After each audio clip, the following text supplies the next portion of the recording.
Hi friends, good morning and welcome back to my channel Mallika's lifestyle. নতুন সকালে নতুনভাবে চলে আসলাম আবার তোমাদের কাছে। আর আজকের সকালটা তো একদমই আলাদা। দেখো, আজকে প্রচণ্ড বৃষ্টি হচ্ছে, রাত থেকেই খুব বৃষ্টি হচ্ছে। চলো আজকের দিনটা শুরু করি। পুরো দিনটা থেকেও কিন্তু তোমরা সবাই আমার সঙ্গে, হ্যাঁ। আর এদিকে দেখো, ঘুম থেকে উঠেই আমার মেয়ে বসে গেছে লিখতে। খাতা পায়নি, কাছে পেনটা পেয়েছে, আর পেন দিয়ে দেখো সারা পায়ে মনে হচ্ছে ট্যাটু এঁকেছে। কি বলবো আর বলো। এদিকে দেখে ভালোও লাগছে, আরেকদিকে মনে হচ্ছে এগুলো আবার আমাকে তুলতে হবে। তো চলো, কি করা যাবে। ওর দুষ্টুমিগুলোই আবার আমাদেরকে আনন্দ দেয়। আর আমাকে যেই দেখেছে, হ্যাঁ মা চলে এসছে, তো আমাকে ঘুম থেকে তুলতে, আর আমি তো তোলার আগেই গিয়ে দেখছি ও উঠে বসে আছে, বসে পড়াশোনা শুরু করে দিয়েছে। তবে একদিকে ভালোই বলো, অভ্যাসটা ভালোই করছে, ঘুম থেকে উঠেই পড়তে বসে গেছে। আর পেনটা হাতের কাছে হয়তো ছিল, ও সেটা নিয়ে বসে গেছে লিখতে। এদিকে বোনকে বললাম যে তুই ওকে একটু খাইয়ে দে, কারণ আমি একটু এখন কাজে ব্যস্ত আছি, তো দেখ তোর হাতে যদি খাই একটু খাইয়ে দে। তার জন্য ওকে আবার ফোনটা দিতে হলো, না হলে ও খাবে না। আর বোনের হাতে খেতে একটু বায়না করবেই, কারণ ও কারোর হাতে খুব একটা খায় না, আমি যেহেতু খাইয়ে দিই। আর দেখো, ফোন দেখতে দেখতে আবার একটু নেচেও নিচ্ছে। আর ফুল হাতা জামা প্যান্ট পরিয়েছি, কারণ হচ্ছে আজকে একটু বৃষ্টি ওয়েদার, তাই ঠান্ডা লাগছে, তার জন্য এটা পরিয়ে দিলাম। আর এদিকে দেখো, খাওয়ার পরে এখানে জায়গাটা ভালো করে আমি মুছে নিচ্ছি, কারণ ও এই জায়গাটা বসেই খেলাধুলা করে। ডাইনিংয়ে একটা ছোট খাট পাতানো আছে, সেখানেও খেলাধুলা করে। আর একটা প্লাস্টিক মতো দিয়ে রাখা আছে, যাতে ও খেলাধুলো করলেও বারবার নোংরা না হয়। বিছনা চাদরটা প্রতিদিন তো আর কাচা সম্ভব হয় না, তার জন্য একটা প্লাস্টিক দিয়ে দিয়েছি। আর এটা মুছে নিলেই সহজে হয়ে যায় কাজ কমপ্লিট।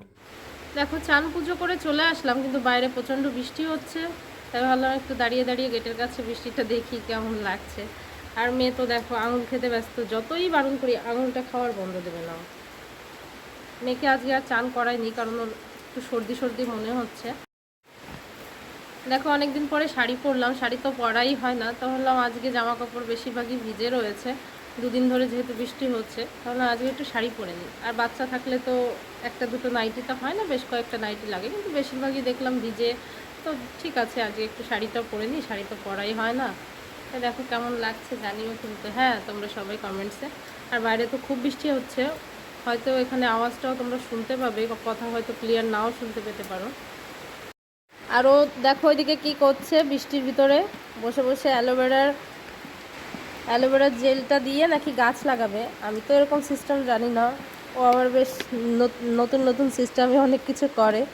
তো কীভাবে অ্যালোভেরা দিয়ে কীভাবে গাছ লাগাবে, হ্যাঁ কি বলো, কীভাবে লাগাবে, সবাই একটু জানুক কীভাবে অ্যালোভেরা দিয়ে গাছ লাগাতে। কী করছে দেখি, ও এই ডালটার পেছনে দিয়ে দিচ্ছ। ফুল গাছ লাগানোর ইচ্ছে তোমার এত, তাহলে একটা জায়গা এক্সট্রা কেনো, সেখানে ফুল গাছের চারা, শুধু ফুল গাছ লাগাবে সেখানে। দেখি দেখা যাচ্ছে না, এদিকে একটু ঘুরাও, ওইখানে দিয়ে তারপরে মাটিতে দিয়ে দেবে, পুঁতে হয়ে যাবে। এই দেখো, বাবুও চলে গেছে দুষ্টুমি করতে। হ্যাঁ, বাবারটা দেখেছে, এখন মেয়ে কি আর বসে থাকে। ও দেখো, ও এখন ওই ডালটা, ফুলের ডালটা আনতে যাচ্ছে, ওর বাবার মতন করে ওরকম করবে। না না, তুমি পারবে না বাবু, তুমি পারবে না, তুমি চলে এসো, তুমি পারবে না। বৃষ্টির মধ্যে এদের দুষ্টুমি লেগেই থাকে। দেখো, দাও দাও, এখন ওর কাছে দাও, নাহলে মেয়েকে নিয়ে যাও, দুজনে মিলে এখন বৃষ্টির মধ্যে গাছ লাগাও। কি এটা দেখি বাবা, দেখাও তো। হ্যাঁ, ফুল, কি কি ফুল, তুমি এখন লাগাতে যাবে? হ্যাঁ, ওটা ঘরের মধ্যে লাগানো যায় না, এখানে নিয়ে আসো, বাইরে লাগাতে হয়, বাইরে গাছটা লাগাতে হয়, ঘরের মধ্যে হবে না বাবা। দেখো দেখো দুষ্টুমি, দেখো এখনো, ও এখন দুষ্টুমি করবে। ওই দেখো, ডালের নিচে থেকে ওটা খুলে গেছে। ও বাবা, ওটা ছাড়াতে পারছে না। আর আজকে তো বৃষ্টির জন্য ঘরের মধ্যে সব জামা কাপড় মেলতে হয়েছে। একটুখানি রোদ দিয়েছিল, সব কিছু বাইরে দিয়েছিলাম, আবার দেখছি কিছুক্ষণের মধ্যেই বৃষ্টি শুরু হয়ে গেছে। আজকে আর মনে হচ্ছে বৃষ্টি থামবে না, তার জন্য আর বাইরে নিলাম না, কারণ আকাশ ভর্তি মেঘ, আজকে বৃষ্টি থামার কোনো প্রশ্নই আসে না। কি তোমাদের দুষ্টুমি শেষ হয়েছে বাবু? এবার চলো চলো, তোমাকে ফলের রসটা খাইয়ে দিই, কখন ঘুমাবে, অনেক লেট হয়ে গেছে আজকে। চলো, তোমার বাবা ওরকম করছে, করুক, চলো তুমি চলো, তোমাকে এসব করতে হবে না বাবা, চলো চলো শোনো। আর দেখো ওইদিকে ওর কাণ্ডটা দেখো, হঠাৎ করে হাঁসের মাংস নিয়ে হাজির, বলছে বৃষ্টির দিন একটু হাঁসের মাংস না হলে কি হয়, কি আর করা যাবে, নিয়ে যখন এসছে তাহলে তো রান্নাটা করে দিতেই হবে। আর আমি এদিকে দেখো হাঁসের মাংসটা ভালো করে ধুয়ে জল ঝরাতে রেখে দিয়েছি, আর মশলাও করে নিয়েছি। মশলাটা করে সব পেঁয়াজ কুচি করে সব কিছু মোটামুটি করে রেডি করে রেখেছি, কারণ রান্নাটাও তাড়াতাড়ি করে নিতে হবে, নাহলে মেয়ের আবার খিদে পেয়ে যাবে, কারণ ওকে খাইয়ে আবার টাইম মতো ঘুম মতো পড়াতে হবে। আর এদিকে ভাবতে পারো যে লঙ্কা দিয়ে একবারে মেয়ের জন্য রান্না, হ্যাঁ আমি ওর জন্য একসঙ্গেই করি, কিন্তু ঝোলটা আর আলাদা করে করি না।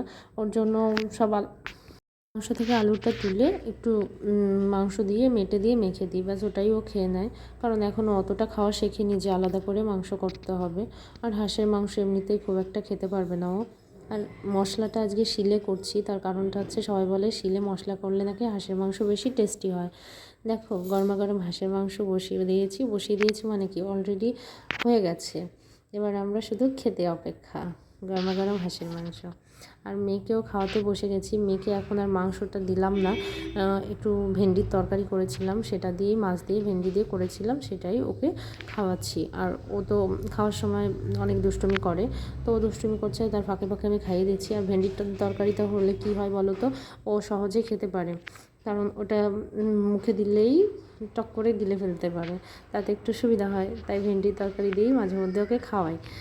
আর দেখো দুষ্টুমি মানে সিঁড়িটায় বসে না বসেও খাবে না, সিঁড়িটায় বসলে কি হয় নানা রকম দুষ্টুমিও করতে পারে। এখন সন্ধে হয়ে গেছে, ও দোকান থেকে গিয়ে মুড়ি নিয়ে এসে, মুড়ি শেষ হয়ে গেছিলো, আর মুড়িগুলো এনে ও ঢেলে রাখছে, আর ওদিকে আমি চা করছি, আর ভাবলাম চানাচুর মুড়ি আর চা দিয়ে সন্ধেবেলায় টিফিনটা করে নেব। আর ও আমার কষ্ট বুঝে মুড়িটা একটু ঢেলে রাখছে, আমার কষ্টও বোঝে, অনেকটাই বোঝে। দেখো এদিকে আবার আমি চা নিয়ে এসেছি, এবার দেখছি বাবা আর মেয়েতে টিভি দেখছে, দেখো কার্টুন দেখছে, বাবাও কার্টুন দেখে মেয়েও কার্টুন দেখে, মোটু পাতলু দেখে দুজনেই একদম। আর মেয়েটা যখনই দেখছে আমি ক্যামেরা ধরেছি, ও তখন আমার দিকে তাকিয়ে আছে। আবার ওর বাবা কিন্তু ওর দিকে খুব কেয়ার করে, হ্যাঁ মেয়েকে খুব যত্ন করে, কখন জল খাওয়াতে হবে, কখন খাবার খাওয়াতে হবে, খুব খুব কেয়ার করে মেয়ের দিকে, আমার থেকেও বেশি করে সে, মানে এতটাই কেয়ার করে যার জন্য আমি অনেকটাই মানে কি বলবো রিল্যাক্সে থাকতে পারি আর কি, নাহলে আমার এমনিতেই চাপে থাকি, তাহলে আরও বেশি চাপ হয়ে যেত, কারণ একা একা সামলানোটা খুব কষ্ট হয়ে যায়। সোনা দেখো আমার কাছে আসার জন্য বায়না করছে, কান্নাকাটি করছে, কিন্তু আমি ওকে কোলে নিতে পারছি না, কারণ আমি তখন কাজ করছিলাম, হাতে নোংরাও ছিল। আর ও বেশিরভাগ সময়টাই আসার জন্য এরকম করে, কান্নাকাটি করে, কিন্তু আমি এতটাই কাজে ব্যস্ত থাকি যে সবসময় ওকে সময় দিতে পারি না, তাই ওর বাবা জোর করে আমার কাছ থেকে নিয়ে যাচ্ছে, কিছু কিছু সময় নিয়ে যেতে হয়, কিছু করার থাকে না। মেয়ের খিদে পেয়েছে, তাই ও কী করছে, দুধটা গরম করে মেয়ের জন্য নিয়ে যাচ্ছে, বোতলে ঢেলে মেয়ের জন্য নিয়ে যাচ্ছে, আমাকে আর বলেনি, ও নিজেই দুধটা ঢেলে গরম করে ঢেলে নিয়ে যাচ্ছে মেয়েকে খাওয়ানোর জন্য।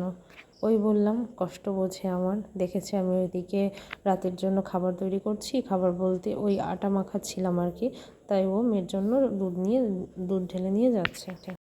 দুজন মানুষ, তাই 6টা রুটি করব, ছোট ছোট 6টা রুটি করব। দেখো ওদিকে আটাটা বেলছি, কিন্তু কি বলো তো আমি না অতটা ভালো বেলতে পারি না, এখন তবু অনেকটা শিখেছি, তবে অনেকটাই পরিবর্তন হয়েছে, আস্তে আস্তে আরও হবে নিশ্চয়ই। তো যা হোক যেরকমই হোক চলে যায় আর কি, দুজন মানুষই তো খাই, মেয়ে আর রুটিটা এখনও দিই না মেয়েকে, ও যদি ইচ্ছে হয় একটু আমাদের কাছ থেকে খায়। আর একদিকে বেলছি আর একদিকে যেহেতু ভাজছি, তাহলে একটু তো অসুবিধা হবেই, আর যেহেতু আমি অতটা পারদর্শী না, সেহেতু অসুবিধাটা একটু বেশিই হয়। যা হয় মোটামুটি দুজনের হয়ে যায়, খেয়ে নিয়ে আর কি। আর দেখো আমি না রাত্রেবেলাটায় রান্না করতে আমার খুব বিরক্তি লাগে, আমার ভালো লাগে না, দিনে ঠিক আছে কিন্তু রাতে রান্না করতে আমার ভালোই লাগে না, তার জন্য বেশিরভাগ দিনই আমি কী করি বলো তো, রাত্রেবেলাটায় দুধ দিয়ে কলা দিয়ে রুটি দিয়ে আমরা খেয়ে নিই, আর ও আর কিছু বলে না, কারণ ও জানে মেয়েকে সারাদিন সামলে আমিও একটু টায়ার্ড হয়ে থাকি, তো ও আর কিছু বলে না, ও খেয়ে নেয়, যেটাই দিই না কেন ও খেয়ে নেয়। আবার হ্যাঁ কোনো কোনো দিন করি, সবজি যেদিন আমার ভালো লাগে সেদিন করি, বা অন্য দিন অন্য কিছু করি। এবার দেখো খাওয়া দাওয়াটা কমপ্লিট করে এবার আমি রাতে বাসনগুলো ধুয়ে রাখছি, যেটা আমি প্রতিদিনই করি, বাসনটা ধুয়ে রাখি, তাহলে অনেকটা কাজ এগোনো থাকে সকলের জন্য, নাহলে অনেক তাড়াহুড়ো হয়ে যায়। তো চলো আজকের ভিডিওটা এই পর্যন্তই, দেখা হবে পরের ব্লগে। ততক্ষণে তোমরা ভালো থেকো, সুস্থ থেকো। আর আমার চ্যানেলটা যদি তোমাদের ভালো লেগে থাকে তবে অবশ্যই একটা লাইক কমেন্টস করো। আর যারা নতুন তারা অবশ্যই একটা সাবস্ক্রাইব করবে। আর লাইক কমেন্টস করলে কী হয় বলো তো, আমার আবার নতুন নতুন ভিডিও দিতে মানে আমার ইচ্ছে করে, ভালো লাগে আর কি। আর তোমরা যদি পাশে না থাকো, লাইক কমেন্টস না করো, তাহলে আমার আর অতটা ভালো লাগে না। কারণ হচ্ছে তখন মনে হয় যেন না, কেউ তো দেখছে না বা কেউ আমাকে ভালোবাসা দিচ্ছে না। তো প্লিজ অবশ্যই একটা লাইক কমেন্টস করবে কিন্তু, আর নতুনটা অবশ্যই সাবস্ক্রাইব করবে। Bye bye.